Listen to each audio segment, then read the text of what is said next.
We're on DAF Kufnun Beis Amud Aleph, and we're learning about the last parak of Sefer Koheles, where Shlomo HaMelech discusses the imperative to remember your Creator before you become too old. Because once you get old, you can't function as well any longer, and before long, you know, you'll be in the grave, and there won't be any opportunity to serve Hashem anymore. So that's the theme of the 12th chapter of Koheles, the last chapter of Koheles. And we're going to elaborate on this idea of the disadvantages of old age. Really is the, which Baruch Hashem, no one in this room has to worry about for many, many years. Okay, so we're continuing in this pasuk of, it says, remember your Lord, remember your Creator, before that day comes. You know, when the sun sets and the moon grows dim, etc., etc. And we continue along that theme with the pasuk of Bayom sheyazu shomrei habayis v'hisavesu anshe hechoyel. Then on the day when the guards of the house begin to, I don't know how to translate sheyazu, shall fall away, perhaps would be one way. She'll tremble. Or v'his avesu anshe hechoyel, and the men of war, the men of the army, shall become perverse or corrupt. So what does this mean? B'yom sheyazu shomrei habayis v'his avesu, explains the Gemara, this refers to different parts of the body which start to malfunction as a person gets older. B'yom sheyazu shomrei habayis elu hakisalim v'hatzilaos. This refers to the flanks of the body, the sides of your kishkas and of your rib cage. They start to sag. V'his avesu anshe hechoyel, and the men of war, the men of the army, begin to become perverted. Elu shokayim, this refers to the thighs. Upatlu atochanos, and the next part of the pasuk says the grinders begin to stop. Elu shinayim, this refers to the teeth. Your teeth either don't work or they're not there anymore. V'chashchu haraos ba'arubos, and the lookers in the window grow dark or grow dim. Elu einayim, this refers to the eyes. These are all the parts of the body that begin to stop functioning properly. Amar lekeisa Rabbi Yeshua ben Chananya, my time lo asis lebei avidan. So the Caesar said to Rabbi Yeshua ben Chananya, why did you not come to this house called the Be'avidan, which we've learned about before? It was a house of disputation between Jews and early Christians, at a time when the Jewish people felt there was value in holding disputations to support and to defend the honor of Judaism. So Amar le Tur Talag, he said to him, he says, the mountain is filled with snow. Sichroni Gilidin, he said that the environs of the mountain are also all white with snow. And what he's referring to is that his head is filled with white hair, his beard is filled with white hair, and kalbohi lo gabochin, the dogs are no longer, nabochin rather, the dogs are no longer barking, which means I've lost my voice. And tachnohi lo tochenin, the grinder is no longer grinding, which means I don't have teeth anymore. So basically he's saying, ich bin an alter yid, and I can't really function anymore as a disputant in these disputations. Beirav Omri Adelo Avidna Bachishna. He used to say that that what I look like now as an old man, I'm looking for things that I haven't lost, which means that an old man is hunched over, and he looks like he's always looking for something. But he's really not. He just happens to have a posture that's bent over because of, I guess, osteoporosis. Tanya Reb Yossi Bar Kisma Omer, Taba Trei Mitlas, Vaila Lechada Da'azla Velo Asya. He said as follows, he said, 2 is better than 3, which means it's better to walk on 2 legs than on 3 legs, which is a cane. And woe that there is one thing that once it's lost, it'll never come back. And Mahi Amar Reb Chisda Yankusa, Reb Chisda says, what does they refer to? Youth. When youth is lost, you can never get it back. You never get time back, right? Ki asa Ravdimi Amar Yankusa Kalila Devarda Sabosa Kalila Dechilfa. Ravdimi said that youth is a crown of roses, and old age is a crown of thorns. Tana Mishmei de Rabbi Meir Dok Dekachi Vitishkach Benigri. He said, be careful with your teeth. In other words, what you chew in your mouth, because then you'll be able to find your footsteps. meaning that eat and get proper nourishment, because a lot of times elderly people lose their appetite, and therefore he's telling people who get older, make sure you eat so that you'll be able to have strength to continue walking. As the pasuk says in Yirmiyah, that we are sated with bread and we will be good and we will not see any evil. Amar le Shmuel Rav Yehuda Shinana, Shari shakecha va'ayil lachmecha. He said to him, like ungird your loins, or actually open your mouth. Rashi says, open your mouth and let the bread go in, because that way you'll be able to be nourished properly. Until you're 40 years old, it's better to eat food to get nourishment, but from that point onwards, better to drink wine in order to get your nourishment. Okay, Bob, can you confirm this? Anyway. I'm not 40. Amarle. Liquids? Yeah, I don't want to say what. It sounds, usually when they say mishti, it's usually referring to alcohol. It's not, it's not soup. But it could be liquids in the sense that you lose your teeth after 40. They didn't have dentists. Easier to digest also. Yeah, easier to digest. Okay. Amar lehahu goza'al Rabbi Yeshua ben Karchas. Now we have a disputation between a certain Sadducee who was also a eunuch, and he goes over to Rabbi Yeshua ben Karcha. He's feeling feisty one day, and he says, Mehacha lekarchina kamahavi. He says, tell me, Rabbi Yeshua ben Karcha, from here to Karchina, what's the distance? Karchina may have been a town, but it's also from the word baldy. It's like, how long does it take to get from here to Bald Mountain? You know. So basically, he was making fun of Rabbi Yeshua ben Karcha, who was bald. So Amar le kemehacha leguznaya. He said it's like from here to the distance of the city of Eunuch town or whatever. You know. So Amar le Tzeduki barcha karcha be'arba. So the Tzeduki said back to him, he said, you could buy a bald goat for 4 zuz. So Amar le ikra shlifa b'tamanya. He said you could buy a castrated sheep for 8 zuz. So chaz yadalosayim misane. So then this is going to keep going on. So the Tzeduki notices that Rabbi Yeshua ben Karcha is not wearing shoes. So Amar le da al sus melech da al chamor ben chorin u'demin ali berigloi bar inish. He says, when you're a king, you ride on a horse. When you're a free man, you ride on a donkey. And if you're wearing shoes, that's a sign that you're a mensch, that you're a man. Deloha veloha the chafir v'kavir tav minei. But if you got nothing on below you, right? So then a person who's dead and buried is better off than such a person. So Amar le guza talas amarasli talas shamas. He said, "Oh eunuch, you've insulted me 3 times. Now listen to 3 things that I'm going to tell you."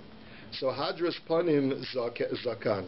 He says, first of all, the beauty of a man's face is his beard, which you don't have. Simcha slave isha, the joy of a person's heart is his wife. And nachalas Hashem banim, and the inheritance of God is children. And you got none of those. Baruch hamakom shemina acham mikulam, blessed is God who deprived you of all 3. So Amar le karcha mitsuyana. So he says back to him, hey baldy, you're starting up with me. You want to pick in a fight? So Amar le ikra shlifa tochacha.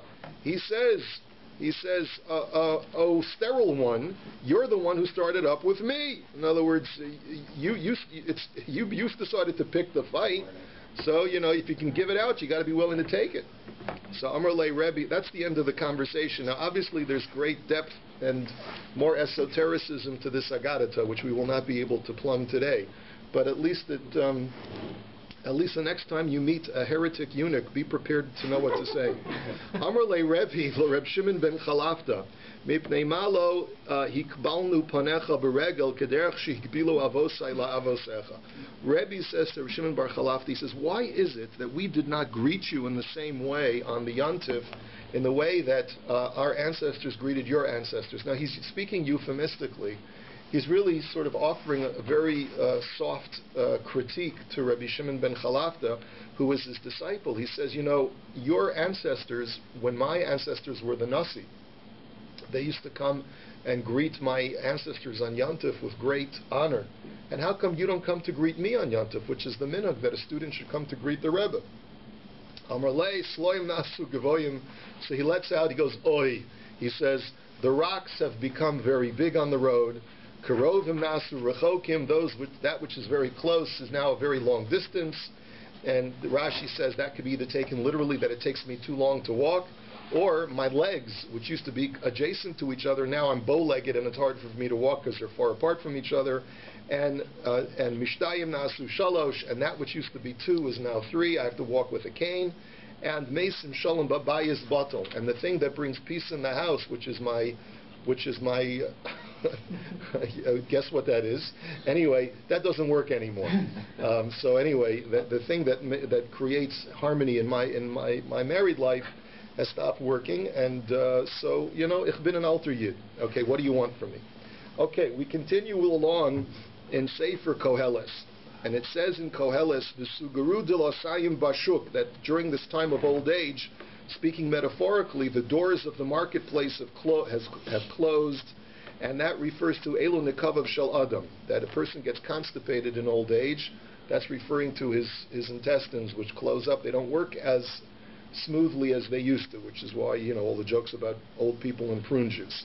Then it says bishval kol hatachana, when the sound of the grinding has gone dim.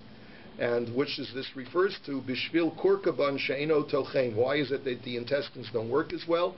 Because the part of the intestine that is in charge of breaking down food doesn't break down the food as much as it used to. That's the grinder. And then it says in the pasuk, "V'yakum l'kol hatzipor," that a person rises to the voice of a bird. Shafilu tzipor mina arasu misheinaso, that when a person is old, he doesn't sleep well, so that even the chirping of the bird will wake him up in the middle of the night. And then it says, "V'yishachu kol benos hashir," and all the daughters of song grow silent. And what does that mean? Shafilu kol shiros.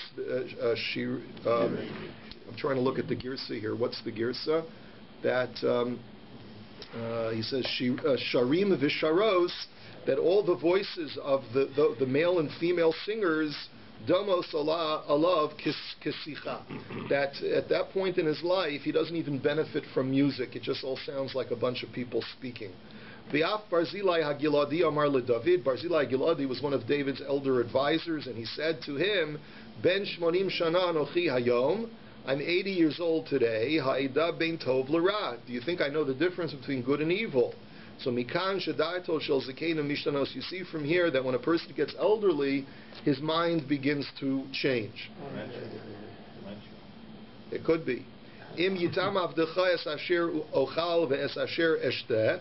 That Barzilai says to David, "Do you think I can taste what I'm eating and what I'm drinking?" And from there you see mikan shesif sosehen shel zakenim misrapetos. You see that the lips of the elderly, in other words, their taste buds begin to break down as well. Im eshma od bekol sharim v'sharos. Do you think I can listen anymore to the sound of the singers? Mikan shos name shel zakenim miskavdos. You see from here that their hearing starts to go. Amarav Barzilai Hagiladi Shekarahava. He says Barzilai Hagiladi was lying. Dehahi Amsa Dahavya Be Rabbi, because there was once a maid who was in the house of Rabbi, Bastishin V'tartin Shnin. She was 92 years old. Bahavas Tama Kidron. She was still acting as the food taster. So don't tell me that when you get old you stop tasting food. There are plenty of people who are elderly and can still taste very well. Rava Amar Barzilai Hagiladi Shotuf Bezima Haba B'chol Shotuf Bezima Zikna Kofetzis Alav. So it's not a stira, Rava says. Barzilai Hagiladi lived hard, and he was steeped in licentiousness for much of his life, and therefore his symptoms of old age were very acute. And because that's what happens to people who rock on. You look at these older rock and roll stars, rock stars, and you see that either they're dead or they look like they're ancient, even when they're only 60 years old. Tanya Rabbi Shmuel Rabbi Yossi Omer Talmidei Chachamim Kol Zman Shemaskinim Chacham Nitosefes Bahem. That when it comes to Talmidei Chachamim, the older they get, the more wisdom they acquire. Shenemar Bayeshishim Chochma. As it says that the elderly have wisdom. The orech yamim tevun, on the length of days, gives them more understanding. However, va'amei ha'aretz kol zman shemaskinim tipshus nitosef v'sbehen, but But ignoramuses, the older they get, the more foolish they get. Shenemar meisir safa lene'amonim betam zikenim yikach, as it says that God removes the lips from the faithful, and the reasoning of elders He shall take away. So now we go back to the pasuk in Koheles, and it says, Gam migavoa yir'um v'chas chatim baderech, that from up high they will see, and v'chas chatim baderech, and they will see, I think it means thorns in the road, or terror in the road. So that they will yira'u, they will fear from up high. Shafilu gavshushis ketana dome aleim kahare harim, that even a small clump of earth for an elderly person looks like it's insurmountable, like a mountain. V'chas chatim baderech, v'shah shemahalech baderech, na'asu libo tohim. That when a person is walking on the road, his heart becomes he becomes amazed, he becomes, I guess, upset, or becomes anxious. Okay. The Yonetz HaShaked, the next part of the pasuk says that the almond tree will blossom. That means zu kaliboses. Rashi explains that what is kaliboses. Rashi says that etzem shel henka. It's the hip, meaning that the hip begins to dislocate when a person becomes elderly. V'yistabel hechagav, and the grasshopper begins to become burdened. Elu agavos. This refers to the buttocks, to the rump, which starts to sag. V'safer ha'aviona, and the aviona becomes undone, which is how do they translate aviona? The certain kind of bush. Doesn't translate. All right. So anyway, desire. No. That's what the Gemara is going to say. I just want to know what the literal translation. Right. The desire for a woman. Zuchemda. Yeah, that's the Gemara's answer. Zuchemda. That's the desire for sexuality. Rav Kahana have a pasuk sidra kamei derav. Rav Kahana was going over different psukim in front of Rav. Ki mata lahaikra nagid ba'asnach. When he got to that pasuk of the aviona becomes undone, he let out a big krech, a big sigh. Amar shmamina batu lechamde. So he says, you see from here that he no longer has got his mojo is gone. Right? In other words, they didn't have Viagra or Cialis back then, and that's it. Once you hit a certain age, you lose your mojo. That Rav doesn't have it anymore. So Amar Rav Kahana Mai Dichsiv Ki Amar V'Yahi. What does the pasuk mean when it says that God said and it was? Meaning that sometimes God gives a decree which doesn't seem to make any sense, and that defies the laws of nature, and yet it endures. Zo Isha. This refers to woman who defies all logic. Hutzavayamod elu banim, that God gives charge and it endures. This refers to children. In other words, these are things that you love even when doesn't make any sense, because your wife annoys you and your children annoy you, and yet you still love them to death. Tana isha chemas moleitsoa upia moledam. The Brisa says that a woman is a flask filled with excrement, meaning that her body she's immortal. And her mouth, which is a euphemism for her genitalia, is filled with blood. And yet, and yet everyone desires her and looks at her as an object of beauty. We go back to the pasuk in Koheles, because a person will eventually go to his eternal resting spot. It doesn't say a person goes to the Beis Olam. He goes to his Beis Olam, to his eternal resting spot, which means that every tzaddik has a unique station according to his stature. Mashal hamelech shenichnasu va'avodav li'ir.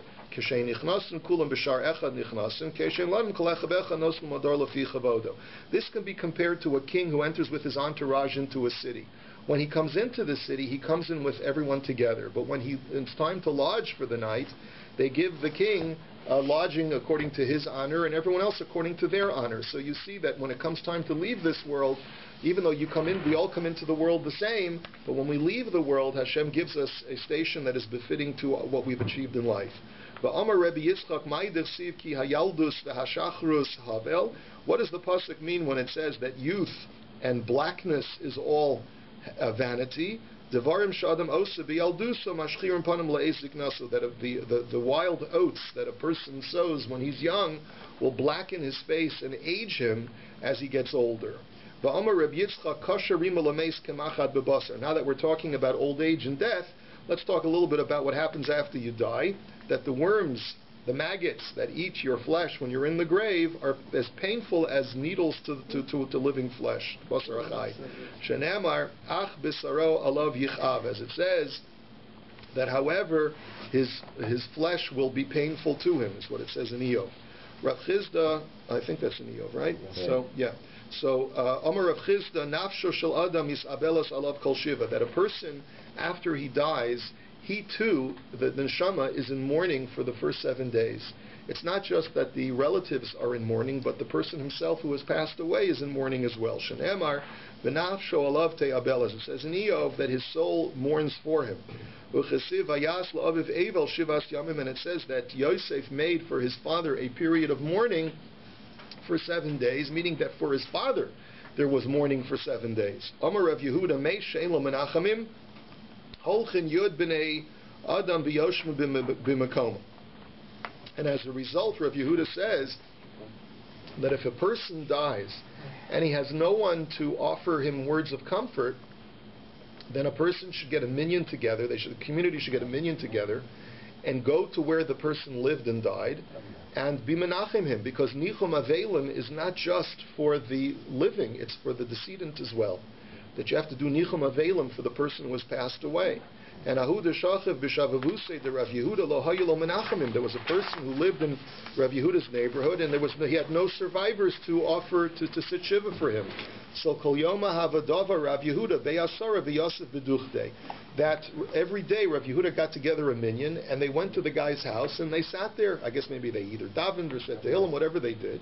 So la'achar shiva yamim is chazi lei b'chelmei. And after 7 days, the decedent appeared to Rav Yehuda in a dream, to Rav Yehuda, v'amar lei tanuach daitcha shinachtas daiti. May Hashem grant you a bracha that you should have peace of mind because you've given me peace of mind. Amar Rabbi Avahu kol shamim b'fnei hameis yodeya ad sheyisasim hagoylel.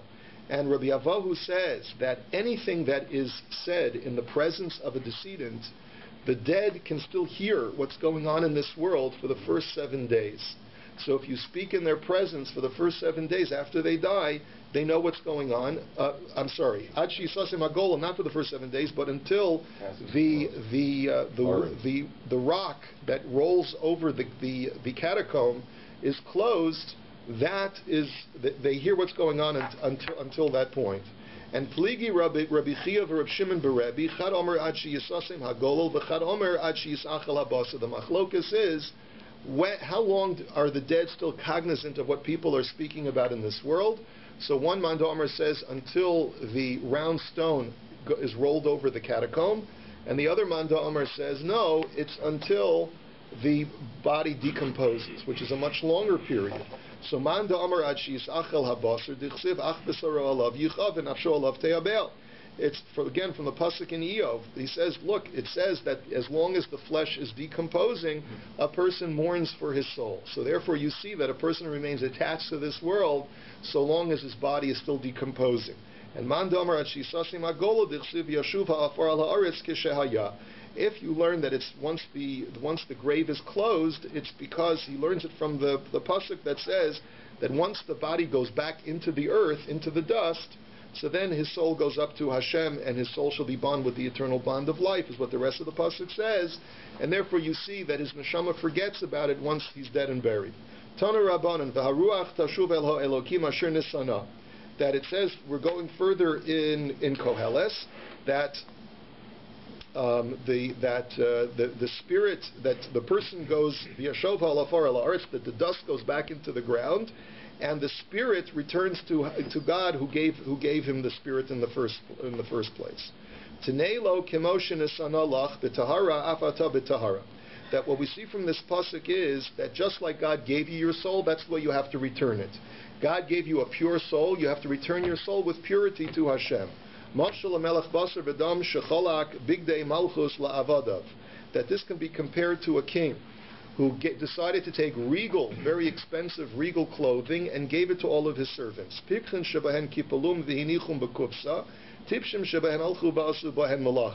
That the smart ones of his servants realized that this was very expensive clothing of the king. They folded it up, put it in a box in a chest, and that was that. The foolish ones put them on and started to go to work and did their mundane affairs with the king's clothing. So a few days later, the king wanted his clothes back. So the smart ones returned the clothing to the king, all nicely pressed and clean. And the foolish ones gave the clothes back dirty to the king. The king was very happy with the wise ones, and he was very upset with the foolish ones. So for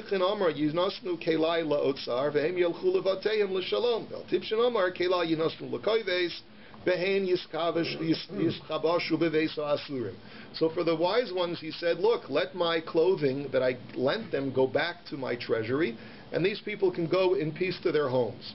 However, the ones who dirtied my clothes, the clothes have to go to the laundromat, and these, because they sullied my clothing, have to go into jail. So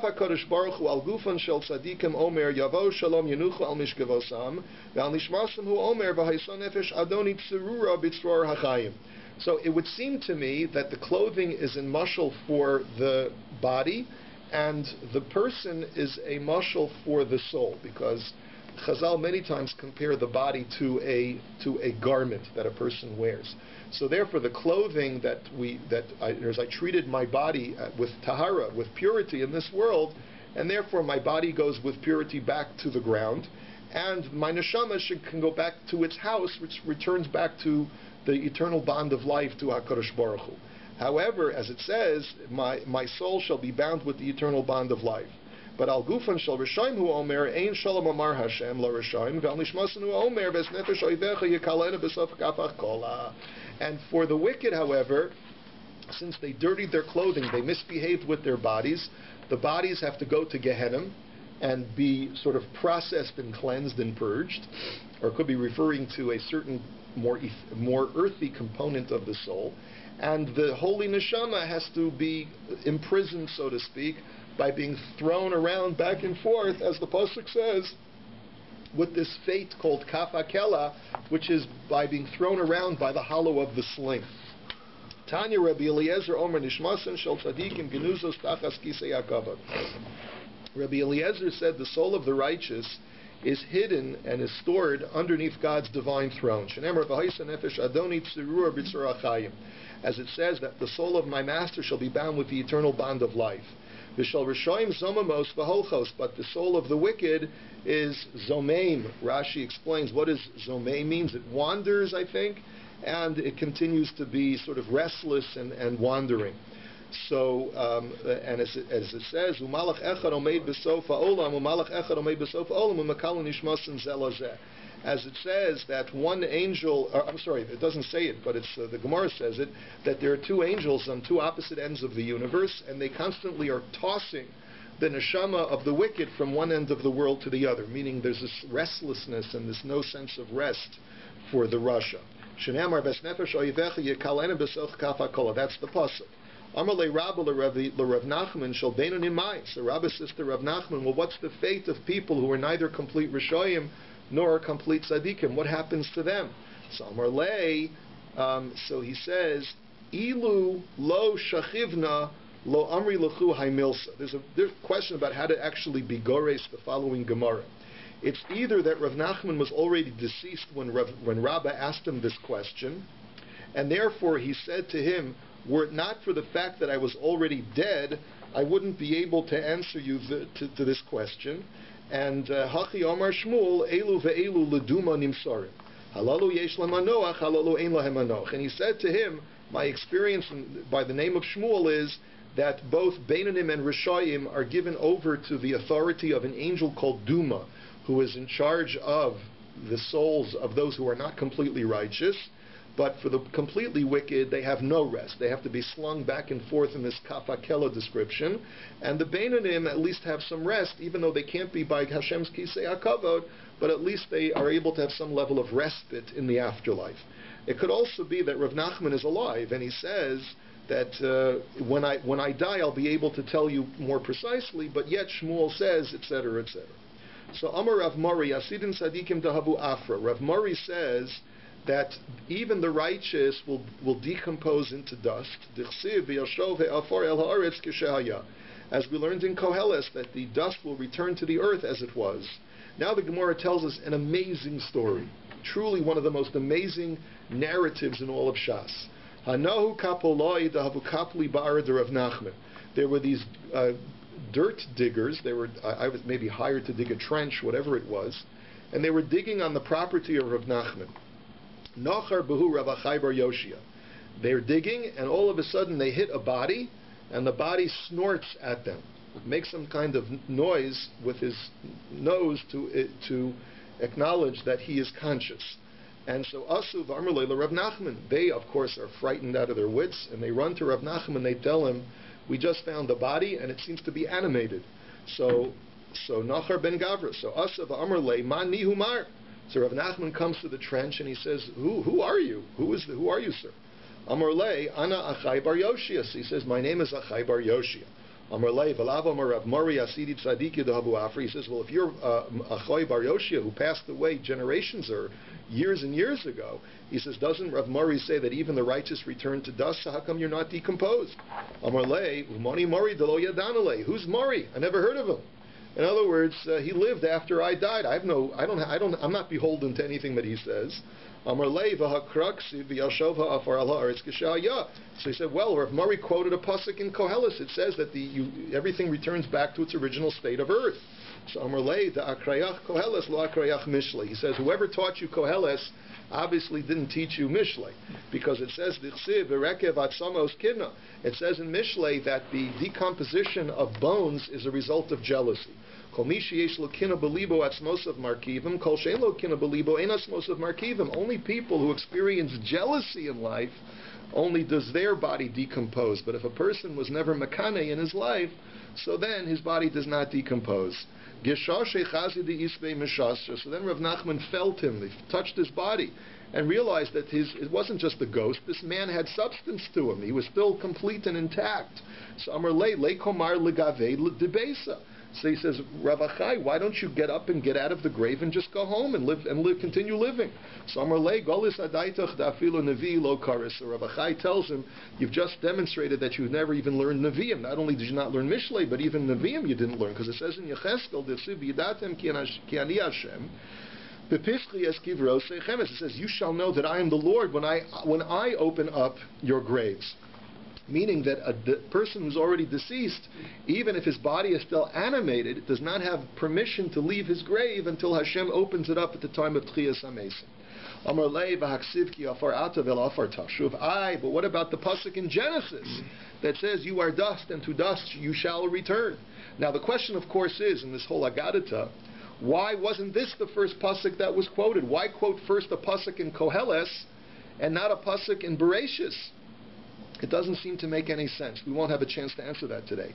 Amar Le hahu sha'a echas kodem tchiyas hamesim. So Rav Achai said that's a good raya, that the righteous return to dust. But that pasuk only tells me that one moment before tchiyas hamesim, there has to be a transformation, a metamorphosis that takes place, and therefore the body must decompose just one moment before Tchiyas HaMesim, and then it's completely reconstructed in order for there to be the resurrection.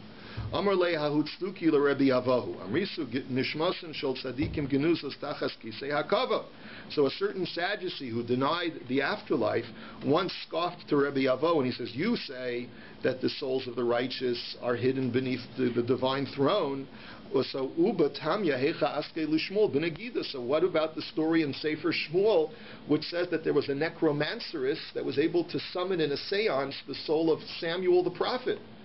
Saul goes to a necromanceress and asks her to summon the soul of Shmuel. If Shmuel is beneath the divine throne, then how could she summon it and pull it away from Hashem? So Amrlei Hasam b'soch shnei masar chodesh hava.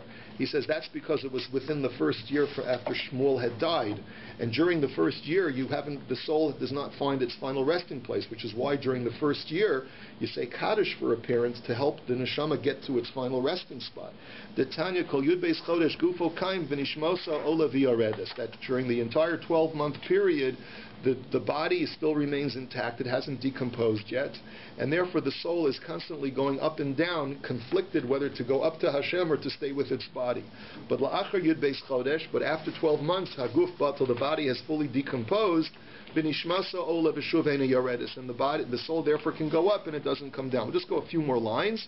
Amar Rav Yehuda Bereder Rav Shmuel Bar Shilas Mishmei Derav mehespedo shel adam nikar im ben ha'olam habahu im lav. That from a person's eulogy you can tell whether he's worthy of the world to come or not. Rashi explains that if people cry at a person's hesped, then that's a sign that he had an impact on this world, and therefore he's going to go to olam haba.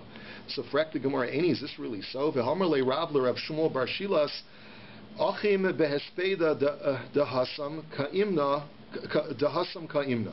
He said to his students, when I die, I want you to really go to town when you give a hesped, because I want people to be achim, I want people to be aroused to tears at my hesped, and I want them to dehasam ka'imna.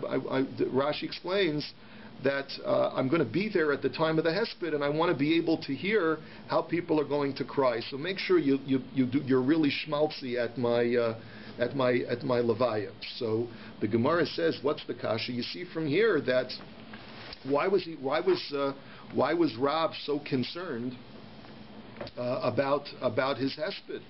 If he was a tzaddik, he wouldn't have to worry. If it's automatic that people cry for a tzaddik, then why did he tell his student to be schmaltzy at his hesped? Just, people will cry because I'm a ben olam haba. The Gemara says, lo kasha hademachamu leva achim hademachamu leva lo achim. So he says the answer is like this. No, you have to say words of hesped in order to arouse crying. But if a person was truly righteous, then people will taka cry once you lay on the schmaltz. But if a person was not righteous, no matter how schmaltzy you get, people are not going to cry. Amarle Abaye l'Rabbi kagon mar desanule kulupum b'disoi man ochim hespeda. So Abaye says to Rabbi, he says, people didn't like you in Pumbedisa, Rebbe, because you used to give them a lot of musar. So who's going to cry for you at your hesped? People are going to be relieved that you're gone, because now they'll get a rabbi that they can manipulate. So Amarle mistayat v'Rabbi bar Rav Chanan. He says, it's okay. I don't need the ganze Welt to cry at my levaya. As long as there's you and Rabbi bar Rav Chanan, who are my true disciples, and as long as you guys cry, that'll be a good sign that I'm worthy of Olam Haba. And on that, you have a wonderful day.